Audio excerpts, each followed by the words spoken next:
Inside the Red Zone with Hunter Zool. I have Nathan Floyd here today, who's an avid Falcons fan. We're going to talk about the Falcons and the Seahawks coming up on Monday Night Football. Okay, Floyd, it's a pleasure to have you on the show. Glad to be here, Hunter. Okay, so let's get some of these questions going. With the Falcons' stunning defensive stride against the Cowboys, how do you feel about your team going up against the Seattle Seahawks? I feel pretty confident, mainly because of injuries. The Seahawks starting left tackle, Dwayne Brown, is going to be out for the game. And as we saw last week with the Cowboys, if you're going to put your backup left tackle on the field, the Falcons are going to feast. And Adrian Claiborne had a Falcons franchise high with 6 sacks in one game. And I don't expect him to have 6 sacks again, but I do expect the pass rush to be extremely effective against a pretty weak offensive line in Seattle. Okay. Seattle is 6-3 and has wins against teams that are under 500, except for the Los Angeles Rams, which are 7-3 and have many questions on both sides of the ball, with injuries to Eddie Lacy and Richard Sherman and Earl Thomas. How do you think that's going to factor into your team's playing advantage in the game? Well, I think that's going to help us out a lot. I mean, obviously, we have the reigning MVP. We have the top wide receiver in the NFL, in my opinion, Julio Jones. And I think with the depleted Legion of Boom, we're just going to be extremely effective. As long as we can establish a ground game, we can just toss it over them. With no Earl Thomas or Richard Sherman, Julio Jones, in my opinion, will be able to feast. And that's just going to open it up for Mohamed Sanu and Taylor Gabriel. Okay. What's your opinion on the win against the Cowboys last week? That was a statement win for the Falcons, all right? That was a huge win. We needed that win. We had a lot of questions going in. We were 4-4 going into that game. We had a bunch of play calling questions. People didn't think our OC, Steve Sarkisian, was doing a good job. And then in the very first drive, Devontae Freeman goes out with a concussion, and Matt Ryan throws a pick. And all the Falcons fans are thinking, here we go again, all right? But then ever since then, we just completely ran over the Cowboys' defense on the ground. We just threw it through the air. Taylor Gabriel was extremely effective. The Falcons' defense just completely dismantled the Cowboys' offensive line. Don Terry Poe ruined Zach Martin's life, all right?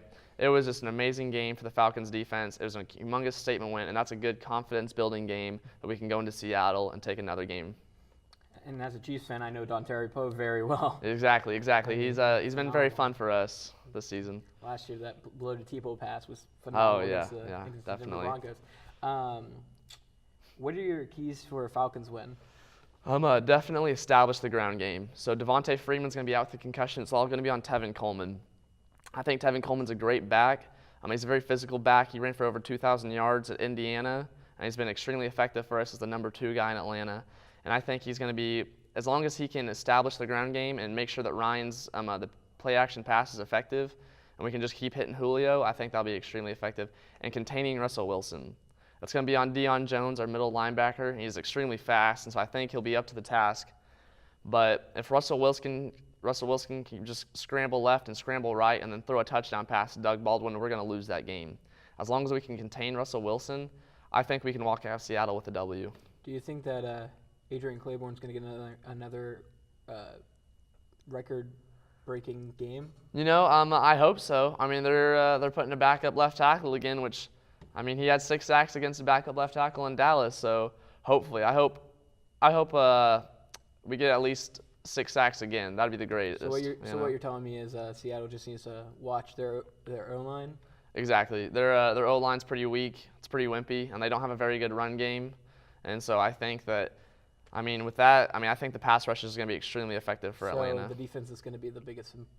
It's going to be the most important in this game. Yeah, definitely. As long, like I said, if we can just keep Russell Wilson in check, keep Doug Baldwin in check, we can win, without doubt. Well, watch the Atlanta Falcons and the Seattle Seahawks play on Monday Night Football on ESPN at 7:30. Go Falcons. Thanks, Nathan. Thank you, Hunter. Thank you. That was really good. All right, sweet. Hello and welcome back. This is the last week overview for the NFL. Atlanta and Dallas. Dallas just coming from that home game against the Kansas City Chiefs with that win. And the Falcons are 4-4 coming into home last week. pressure on Dak Prescott was the big key for the Falcons, with Adrian Claiborne getting 6 sacks.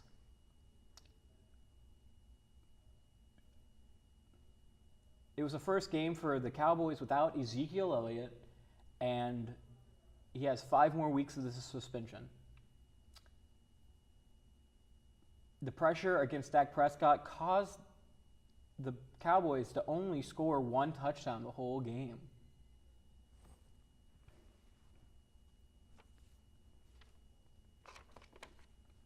The Falcons win it 27-7.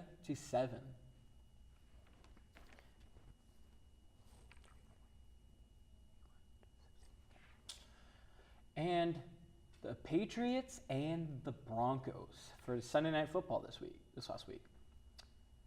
The Patriots came in with a win. They were 7-2, and the Broncos came from a blowout loss to the Philadelphia Eagles the week before. The Denver defense looked really good in the first possession, in their first defensive stride against the Patriots, giving them a 3-and-out. But when the Patriots went in to pump the ball, they used a left-footed punter, which most kick returners are not used to, which is a Bill Belichick scheme. He uses it all the time. So Isaiah McKenzie did his 5th fumble this season for the Broncos and gave the ball back to the Patriots. Defensive miscues and special team miscues for the Broncos caused an early deficit in the game, and the Patriots kept on rolling them over. The Patriots won 41-16. Well, that's it for the week overview. I'm going to come back and we're going to talk about my matchups to watch this week. Here's the matchups I'm watching this week in the NFL. The Cowboys and the Eagles. Now, those 2 teams are really good. The only problem I see with the Cowboys is not having Ezekiel Elliott, and their left tackle is injured. So the Eagles defense has an opportunity to come in and rush Dak Prescott, as the Atlanta Falcons did last week. But also with the defense on the Philadelphia Eagles defense, Jay Ajayi coming in from the Miami Dolphins from the trade deadline. That was a really good trade for the Eagles.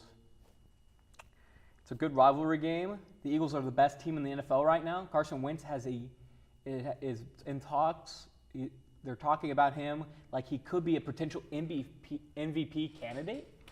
That's going to be a really good game for them. It's going to be a really good game. Eagles are coming off the bye week, and the Cowboys are just lost to Atlanta this last week. And the game's going to be on Sunday night on NBC at 7:30. Second matchup I'm watching this week is the Patriots and the Raiders. It's Tom Brady versus Derek Carr. It's in Mexico City. This is the first time Marshawn Lynch has played the Patriots since he retired after the Super Bowl 2 years ago.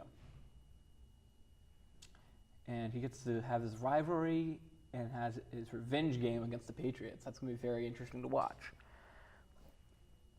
The Vegas odds right now are saying it's going to be decided by a touchdown, which means Vegas knows that it's going to be close. They're pretty evenly matched between the offense and the defense. Yeah. The Patriots and the Raiders are playing on Sunday at 3:25 on CBS. The third matchup I'm watching this week is the Redskins and the Saints. First of all, for the Saints, you got Drew Brees, who's killing it right now. What are they? 7-2. They're 7-2, and the running backs are killing it. Like they've been running everyone down. They've been getting really good numbers. The Redskins need to win this game in order to stay in the hunt for the playoffs. They are 4-5, while the Saints are 7-2. And it's going to be on Fox at noon. That's all I have for this week for the Inside the Red Zone with Hunter Zool. Thank you, and good night.